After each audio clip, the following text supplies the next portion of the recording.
Back to YouTube channel medical and nurses सब। तो आज मैं बात करने वाली हूँ सर्वाइकल इनकॉम्पिटेंस, या फिर हम ये भी कह सकते हैं कि जो सर्विक्स की वीकनेस है वो क्या है और इसको कैसे मैनेज किया जाता है। तो यहाँ पे आपको एग्ज़ाम पर्पस से तो हेल्पफुल है ही, साथ ही साथ आपके नॉलेज पर्पस से भी यूज़फुल है। बट इस वीडियो में जो भी मेडिकेशन या जो भी सर्जिकल प्रोसीजर बताए जाते हैं वो ओनली आपके एजुकेशनल पर्पस के हिसाब से हैं। आप इसको किसी भी तरीके से प्रैक्टिकल वे में यूज़ ना करें। तो यहाँ पर हम बात करेंगे सर्वाइकल इनकॉम्पिटेंस की कि ये है क्या। तो यहाँ पे आपको एज़ पर जो इमेज में आप देख रहे हैं कि सर्विक्स का जो नॉर्मली पोजीशन है, नॉर्मल शेप है, वो क्या है, और यदि सर्विक्स में किसी भी तरीके की ओपनिंग होती है तो वो क्या कारण से हो सकती है और इसको ट्रीट कैसे किया जाता है। तो सर्वाइकल इनकॉम्पिटेंस को हम सर्वाइकल इनसफिशियंसी के नाम से भी जानते हैं। दैट मीन्स एक तरीके की ये वीकनेस। अब ये वीकनेस बहुत सारे रीज़न से हो सकती है। तो यहाँ पर इसका जो मेन फैक्टर है वो ये होगा कि जब सर्वाइकल इनकॉम्पिटेंसी या सर्वाइकल इनसफिशियंसी या सर्विक्स वीक रहेगी तो जो mucus plug during the pregnancy conceive करने के बाद एक म्यूकस प्लग बनता है जो सर्विक्स को क्लोज करके रखता है। बट कुछ रीज़न से यदि सर्विक्स की क्षमता कमज़ोर है या फिर वहाँ की मसल्स वीक हैं तो ये प्लग है जो ओपन होगा, और जैसे ही लाइक बॉटल का कैप ओपन होगा तो पानी बाहर आ जाता है, वैसे ही जो भी कंसेप्शियस मटेरियल गर्भाशय में होगा, यूट्रस में होगा, वो बाय सर्विक्स वेजाइना बाहर आ जाएगा। वो प्रेगनेंसी है जो आपकी वायबल स्टेज तक नहीं पहुंच पाएगी।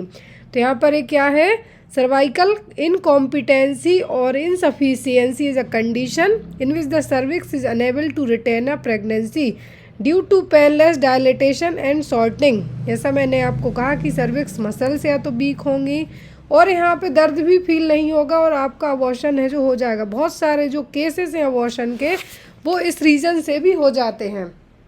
और एक तरीके से हम यहाँ पे बात करें कि सर्विक्स की जो भी सर्विक्स क्या एक मस्कुलर ऑर्गन है, वहाँ की मसल्स वीक क्यों होंगी वो भी मैं आपको आगे बताऊंगी। तो इस तरीके के केस में होता ये है कि जब भी किसी महिला ने प्रेगनेंसी तो कंसीव कर ली लेकिन उसका जो म्यूकस प्लग है, सर्विक्स के यहाँ जो म्यूकस का एक प्लग लाइक का कैप की तरह यूज़ होता है, वो क्या हो जाता है, क्लोज हो जाता है। लेकिन इस कंडीशन में प्लग ज़्यादा लंबे समय तक, जैसे ही म्यूकस प्लग बना बट कुछ समय के बाद ही, स्पेशली सेकंड ट्राइमेस्टर में, जैसे ही फीटस का वजन बढ़ने लगता है ये प्लग ओपन हो जाता है बिना समय के ही। सेकंड ट्राइमेस्टर का मतलब 12 हफ्ते की प्रेगनेंसी के बाद ही ये क्या हो जाएगा, ये प्लग ओपन होगा और जो भी मटेरियल बना है गर्भाशय में वो बाहर आ जाएगा। इसके कारण या तो अबॉर्शन होगा या फिर प्री टर्म प्रेगनेंसी होने के चांसेस होंगे, प्री टर्म बर्थ होने के चांसेस होंगे।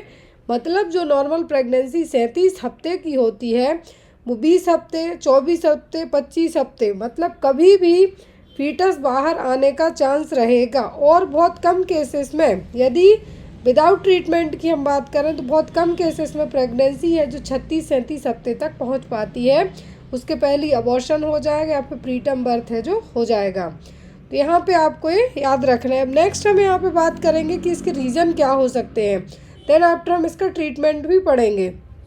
तो सर्वाइकल इनकॉम्पिटेंसी और इनसफिशियंसी का पहला रीज़न हो सकता है कि at the time of birth से ही, मतलब जन्म के समय से ही ये समस्या रही हो तब।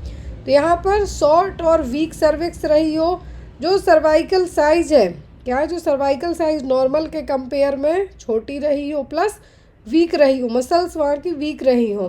कंजेनाइटल, यूट्राइन और सर्वाइकल मालफॉर्मेशन, मतलब जन्म के समय से ही जन्मजात सर्विक्स या फिर यूट्रस में कुछ ना कुछ प्रॉब्लम रही हो वो। कि एक्वायर्ड क्या हो सकता है, एक्वायर्ड का मतलब जैसे कंजेनाइटल जन्मजात हो गई, एक्वायर्ड मतलब आपने खुद ऐसे प्रोसीजर अपने ऊपर परफॉर्म करवाए जिसके कारण आपको इसके आगे के कॉम्प्लिकेशन पता नहीं थे बटे हो गए। तो यहाँ पर कंजेनाइटल में क्या हो गया, शॉर्ट और वीक सर्विक्स हो गई, या फिर यूट्रस और सर्विक्स में कुछ मालफॉर्मेशन हो गया, या फिर बहुत ज़्यादा गर्भ में जब बच्चा आप रहे हैं उस टाइम पर आपकी मदर ने डाइथाइल एस्ट्रोवेस्ट्रॉल जो मेडिकेशन है इसका एक्सपोजर किया हो, इसको लिया हो, तो भी आपको होने के चांसेस रहेंगे। तो यहाँ पर अब कोई ट्रॉमा हुआ हो, ट्रॉमा का मतलब प्रेगनेंसी कंसीव हुई है लेकिन आपने बार बार डायलिटेशन एंड क्यूरेटेज परफॉर्म किया है, डीएनसी परफॉर्म करवाया है, फर्स्ट ट्राइमेस्टर में तो बाय मेडिकेशन के अबॉर्शन हो जाता है, बट सेकंड ट्राइमेस्टर लगता है तो मेडिकेशन के थ्रू अबॉर्शन होने के चांसेस कम रहते हैं। या फिर हाफ अबॉर्शन हुआ है तो उस दौरान जो भी कंसेप्शियस मटेरियल अंदर है उसको बाहर निकालने के लिए डायलिटेशन क्यूरेटेज परफॉर्म किया जाता है। इस प्रोसीजर के कारण भी ये सर्विक्स क्या हो सकती है, वीक हो सकती है। या फिर आपने बार बार अबॉर्शन करवाया हो, वो भी एक रीज़न हो सकता है। क्लियर।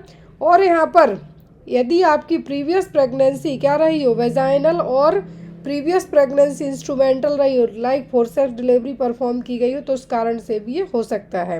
क्लियर। तो यहाँ पे आपको ये क्या होगा, फैक्टर होगा। कुछ फैक्टर और हैं, जैसे प्रीवियस आपकी प्रेगनेंसी कंसीव की है आपने, लेकिन पेनलेस मिड ट्राइमेस्टर प्रेगनेंसी हुई हो, मतलब आपको पेन नहीं हुआ लेकिन तीसरे ट्राइमेस्टर में आपकी प्रेगनेंसी हो गई हो। या फिर बार बार आपकी प्रीटर्म हिस्ट्री रही हो, मतलब 36 हफ्ते नहीं हो पाए हैं और आपकी प्रीटर्म डिलीवरी वाली हिस्ट्री रही हो, या फिर मल्टीपल प्रेगनेंसी रही हो जिसके कारण सर्विक्स क्या रही हो, ओवर स्ट्रेस्ड हुई हो, तो वो रीज़न यहाँ पे हो सकते हैं किसके, सर्वाइकल इनकॉम्पिटेंस के। अब एक प्रोसीजर, आपको किस प्रोसीजर से इसको मैनेज किया जाएगा, तो सबसे मेन और इम्पॉर्टेंट प्रोसीजर होता है कि जो ये सर्विक्स का जो प्लग बार बार ओपन हो रहा है, पहले तो वाया सोनोग्राफी पता किया जाएगा कि ये रीज़न है क्या। ये पता कब करेंगे डॉक्टर, जब आपका बार बार या तो अबॉर्शन हुआ हो या आपने प्रेगनेंसी कंसीव की हो बट विदाउट पेन के आपका क्या हो गया हो, अबॉर्शन हो गया हो, या समय से पहले ही डिलीवरी हो गई हो 20 हफ्ते 25 हफ्ते में। तो वो यदि वो सब हिस्ट्री आपकी बार बार रिपीट होती है तब डॉक्टर आपको इसके लिए सर्जरी की सलाह देंगे। अब इसके लिए एक प्रोसीजर होता है, उसको कहते हैं सर्वाइकल सर्कलेज। अब जो सर्विक्स का प्लग बार बार ओपन हो रहा है तो इसको स्टिच करके क्या किया जाएगा, टाई अप किया जाएगा। तो एक सर्जिकल प्रोसीजर है जिसमें सूचर लगाया जाएगा, कहाँ पर, around the cervix during the pregnancy to prevent premature cervical dilatation preterm the birth. तो यहाँ पर ऐसा नहीं कि आपने प्रेगनेंसी कंसीव नहीं की है और पहले ही आप बिना प्रेगनेंसी के लगवा लें, ऐसा कम केसेस में होगा। ये एक्चुअल में जब प्रेगनेंसी कंसीव होती है, यदि आपकी प्रीवियस हिस्ट्री इस तरीके से रही है कि बार बार आपका अबॉर्शन हुआ है या फिर आपके क्लाइंट को बार बार कुछ ना कुछ प्रॉब्लम रही है जिसके कारण प्रेगनेंसी 36-37 हफ्ते तक, मे बी 24 वीक तक भी नहीं पहुंच पाई है, तब डॉक्टर बाय स्कैनिंग पता करेंगे। तो यहाँ पर प्रेगनेंसी के दौरान ट्रांसवेजाइनल स्कैनिंग है जो क्या रहती है, पूरे तरीके से कॉन्ट्राइंडिकेट रहती है, इस तरीके की कोई भी सोनोग्राफी नहीं की जाएगी। तो यहाँ पर सर्वाइकल सर्कलेज में क्या किया जाएगा कि एक लाइक अ बैंड और एक क्या है यहाँ पर एक रबड़ टाइप से और सूचरिंग की जाती है। यहाँ पर सूचरिंग करके जैसे ही प्रेगनेंसी कंसीव होती है और इस सर्विक्स का मुंह क्या कर दिया जाता है, बंद कर दिया जाता है। क्यों, क्योंकि ये सर्विक्स का मुंह ओपन ना हो और जो भी मटेरियल गर्भाशय में है, जो भी कंसेप्शियस मटेरियल, फीटस, प्लेसेंटा, सब कुछ अंदर ही रहे, वो बाहर है, जो ये प्लग ओपन होके बाहर ना आए। तो यहाँ पर ऐसा करने से क्या होगा, अबॉर्शन नहीं होगा, प्रीटर्म बेबी होने के चांसेस भी कम हो जाएंगे। लेकिन क्या ओपन किया जाता है, बिल्कुल ओपन किया जाता है। यदि 36-37 हफ्ते हो गए हैं, बच्चे का पूरा डेवलपमेंट 36-37 हफ्ते का जो टर्म प्रेगनेंसी वाला टाइम हो गया हो और लेबर पेन आना स्टार्ट हो गए हों, लेबर पेन आना स्टार्ट हो गए हों, 36-37 हफ्ते हो गए हों, तब डॉक्टर जो सर्कलेज बैंड है इसको ओपन कर देंगे। क्यों करेंगे, क्योंकि ओपन करेंगे तभी बेबी बाहर आएगा। क्लियर। तो अब यहाँ पर सर्वाइकल सर्कलेज किन कंडीशन में परफॉर्म किया जाएगा, तो यहाँ पर सर्वाइकल इनकॉम्पिटेंसी हो, मतलब जो म्यूकस प्लग है बार बार ओपन हो रहा हो, सर्विक्स वीक हो, तो यहाँ पे प्रोसीजर किया जाएगा। या फिर बार बार दूसरे ट्राइमेस्टर में अबॉर्शन हो रहा हो, सेकंड ट्राइमेस्टर में रिकरेंट अबॉर्शन हो रहा हो तब, या फिर शॉर्ट सर्विक्स हो, अल्ट्रासाउंड से पता चलेगा कि सर्विक्स की जो लेंथ है लेस देन 25 mm है, तब भी ये किया जाएगा। और प्रीवियस हिस्ट्री रही हो प्रीटर्म डिलीवरी की, वो भी सर्विक्स वीकनेस के कारण, तब ये परफॉर्म किया जाएगा। अब इसके भी कुछ टाइप होंगे, जैसे हमने एपिजियोटॉमी के अलग अलग टाइप पढ़े वैसे ही इसके भी टाइप हैं। तो यहाँ पर फर्स्ट होता है मैकडोनाल्ड सर्कलेज, सबसे कॉमन यूज़ किया जाता है, पर्स स्ट्रिंग सूचर्स यहाँ पे लगाए जाएंगे। दूसरा होता है सिडोस्कर सर्कलेज, इसमें हम ये कह सकते हैं कि अंडर म्यूकोसल लेयर में यहाँ पे सूचर्स लगाए जाएंगे। ट्रांस एब्डोमिनल में जब यदि वेजाइनल सर्कुलेज फेल हो जाए तभी ट्रांस एब्डोमिनल लगाए जाएंगे। मतलब यहाँ पे हम ये कह सकते हैं कि जो भी यहाँ पे सर्कुलेज प्रोसीजर होगा ये एज़ पर जो आपकी प्रीवियस हिस्ट्री रही हो, एज़ पर जो आपकी कंडीशन रही हो उसके हिसाब से है जो लगाए जाएंगे। अब इनकी टाइमिंग क्या है, तो प्रेगनेंसी कंसीव करने के बाद जैसा मैंने कहा सेकेंड ट्राइमेस्टर में सबसे ज़्यादा म्यूकस प्लग ओपन होने के चांसेस होते हैं। क्यों? क्योंकि गर्भाशय में, यूट्रस में जो बच्चे का वजन, जो फीटस का वजन तो बढ़ेगा ही बढ़ेगा, साथ ही साथ प्लेसेंटा, एमनियोटिक फ्लूइड, इन सबके प्रेशर के कारण म्यूकस प्लग है जो ओपन हो सकता है। तो इसीलिए यहाँ पर किया जाएगा 12 से 14 हफ्ते के जेस्टेशनल पीरियड में प्रेगनेंसी के दौरान। अब यहाँ पर अल्ट्रासाउंड के थ्रू पता किया जाएगा, क्लियर। और यदि समय से पहले लेबर पेन आना स्टार्ट हो जाते हैं तो इसको ओपन भी किया जाता है। अब ये किस केस में नहीं करना है, अभी तो हमने पढ़ लिया कि किस केस में किस टाइप का क्या हिस्ट्री रहे तब करना है। कभी नहीं करना है यदि प्रीटर्म प्रेगनेंसी भी रही हो, लेकिन मरीज एक्टिव लेबर में है आपका, मतलब उसको लेबर पेन आ रहा है, 25-26 हफ्ते की प्रेगनेंसी हो गई है, तब नहीं करना है। इंट्रा यूट्राइन इन्फेक्शन हो रहा हो, मतलब बार बार यूट्रस इन्फेक्शन हो रहा हो, तब भी नहीं करना है, क्योंकि कोई भी सर्जिकल प्रोसीजर यदि आप इस टाइम पे परफॉर्म करते हैं तो और ज़्यादा कॉम्प्लिकेशन डेवलप हो सकते हैं।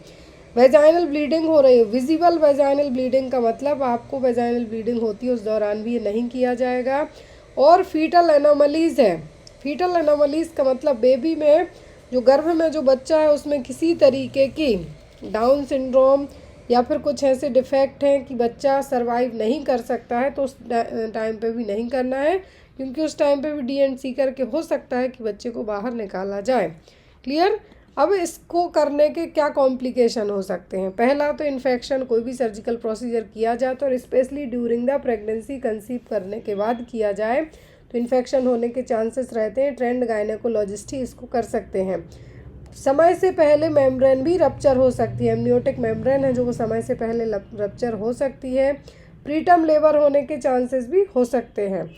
और इसको मैंने शुरुआत में ही कहा कि जो सूचर्स लगाए जाते हैं इनकॉम्पिटेंसी को ट्रीट करने के लिए, वो 37 हफ्ते के बाद या फिर लेबर पेन स्टार्ट होते हैं तो उस दौरान इनको रिमूव भी किया जाता है। तो ये 2 पॉइंट याद रखें। सर्विक्स वीक है जिसके कारण म्यूकस प्लग कंटिन्यूस क्लोज नहीं रह पाता और ओपन हो जाता है, और समय से पहले क्या हो जाएगा, जो भी कंसेप्शियस मटेरियल है वो बाहर आ जाएगा और प्रीटर्म बर्थ होने के चांसेस रहेंगे। तो इसको ट्रीट करने के लिए जो सर्जिकल प्रोसीजर किया जाता है वो कहलाता है सर्वाइकल सर्कुलेज। और इसको during the active stage of labour, मतलब लेबर पेन आते हैं तब, या 37 हफ्ते की प्रेगनेंसी होती है तो उस दौरान इसको ओपन भी कर दिया जाता है। Thank you.